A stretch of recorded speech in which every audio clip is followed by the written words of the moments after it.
Bihar assembly ఎన్నికల్లో Congress party ఘోర పరాభవం ఎదురైన తరుణంలో తమిళనాడు రాజకీయ సమీకరణలపై తీవ్ర ప్రభావం చూపుతుంది. ఈ ఫలితాల నేపథ్యంలో డీఎంకే కూటమి నుంచి బయటకు వచ్చి కొత్త ప్రయోగాలు చేసే ఆలోచనను కాంగ్రెస్ అధిష్టానం దాదాపుగా విరమించుకున్నట్లు తెలుస్తుంది.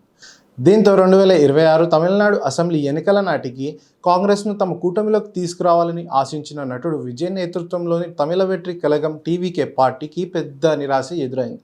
బీహార్లో పుంజుకోవాలని భావించిన కాంగ్రెస్ పార్టీకి అనూహ్యమైన దెబ్బ తగలడంతో ఇప్పటికే బలంగా ఉన్న పొత్తులను కొనసాగించడం మేలని పార్టీ కేంద్ర నాయకత్వం భావిస్తుంది.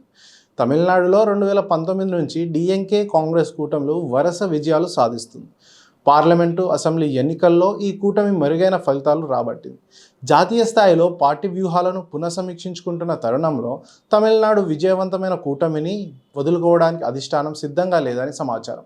మరోవైపు కాంగ్రెస్ను కలుపుకొని డీఎంకేలకు ప్రత్యామ్నాయంగా బలమైన కూటమిని నిర్మించాలని టీవీకే ఆశించింది.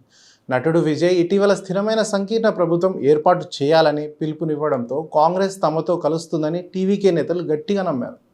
రాష్ట్ర కాంగ్రెస్ నాయకత్వంపై అసంతృప్తిగా ఉన్న కొందరు ఎమ్మెల్యేలు, ఎంపీలు, జిల్లా స్థాయి నేతలు టీవీకే వైపు చూస్తున్నారనే ప్రచారం కూడా జరిగింది.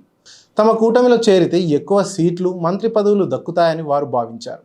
కాగా రాష్ట్ర వ్యాప్తంగా తమకు 26% ప్రజాదరణ ఉందని టీవీకే అంతర్గత సర్వేలు చెప్తున్నాయని, కాంగ్రెస్ తోడైతే త్రిముఖ పోరులో గట్టి పోటీ ఇవ్వొచ్చని ఆ పార్టీ నేతలు అంచనా వేశారు. విజయ్, రాహుల్ గాంధీ మధ్య 2012 నుంచి ఉన్న స్నేహం కూడా పొత్తు చర్చలకు దోహదపడుతుందని భావించారు. అయితే బీహార్ ఫలితాలతో పరిస్థితి పూర్తిగా మారిపోయింది. కొత్త ప్రయోగాలతో రిస్క్ తీసుకునే బదులు స్థిరమైన విజయవంతమైన డీఎంకే కూటమిలోనే కొనసాగడం ఉత్తమమని కాంగ్రెస్ అధిష్టానం నిర్ణయానికి వచ్చినట్లు రాజకీయ విశ్లేషకుల సమాచారం.